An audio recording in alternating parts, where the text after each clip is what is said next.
వారం big boss house ని వదిలేసి వెళ్ళబోతుంది ఎవరు అనేది ఇప్పటికి కూడా క్లారిటీ రాలేదు భయ్య. ఎందుకంటే టాప్ 2 కి వెళ్ళిన ఒక కంటెస్టెంట్ ఎలిమినేషన్ జోన్ లోకి వచ్చింది, ఆమె సంజన. నిన్న మార్నింగ్ వరకు నాకైతే ఒక క్లారిటీ ఉంటుండే, సుమన్ శెట్టి వెళ్లిపోవడం 100% కన్ఫర్మ్ అని. సడన్ గా మిగతా వాళ్ళకి ఓట్ల శాతం పెరిగి సంజనకి ఓట్ల శాతం తగ్గడం వల్ల సంజన ఎలిమినేషన్ జోన్ లోకి వచ్చింది.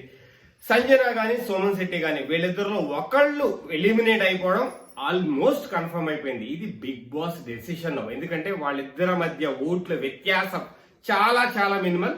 సో సుమన్ శెట్టి గాని సంజన గాని ఎవరైనా ఎలిమినేట్ అయిపోవచ్చు, ఎందుకంటే వీళ్ళిద్దరిలో ఒక్కళ్ళు ఎలిమినేట్ అవుతారని చెప్పడం చాలా కష్టంగా ఉంది. ఇప్పుడు elimination is in Bigg Boss hands. So Bigg Boss ఏం డెసిషన్ తీసుకోబోతున్నాడు, ఎందుకంటే ఓట్స్ వ్యత్యాసం చాలా లెస్ ఉండటం వల్ల ఏదైనా జరగవచ్చు, ఎవరైనా పంపించేయవచ్చు.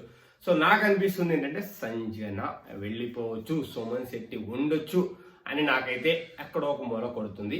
సో మీలో ఎంతమందికి ఎవరు ఎలిమినేట్ అవుతారనిపిస్తుందో కమెంట్ సెక్షన్ లో కమెంట్ చేస్తే సో మనకు కూడా ఒక అంచనా వస్తుంది. సో నా అంచనా ప్రకారం సంజన ఈ వీక్ ఎలిమినేట్ అవ్వబోతుంది అని నాకు ఎక్కడో కొడుతుంది.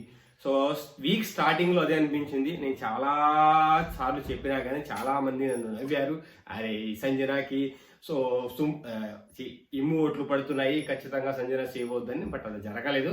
లాస్ట్ మినిట్ లో తారుమారయ్యే అంతా తారుమారయ్యే ఇది సిచ్యువేషన్. సో సంజన వెళ్ళిపోవడానికి రెడీ అని అనిపిస్తుంది. చూద్దాం ఏం జరగబోతుంది. ఎందుకంటే ఈ వీక్ లో ఆమె ఆట లేదు, ఏం లేదు. సుమన్ శెట్టి అన్న ట్రై చేశారు, గెలిచారు. సో కానీ మన సంజన సంచాలకుగా ఫెయిల్ అయింది, అండ్ ఒక ప్లేయర్ గా ఫెయిల్ అయింది, ఒక కంటెస్టెంట్ గా ఫెయిల్ అయింది. సో అందుకే ఓట్ల శాతం తగ్గింది, డేంజర్ జోన్ లోకి వచ్చింది, ఎలిమినేట్ అవ్వడానికి రెడీగా ఉంది. So this is what it is.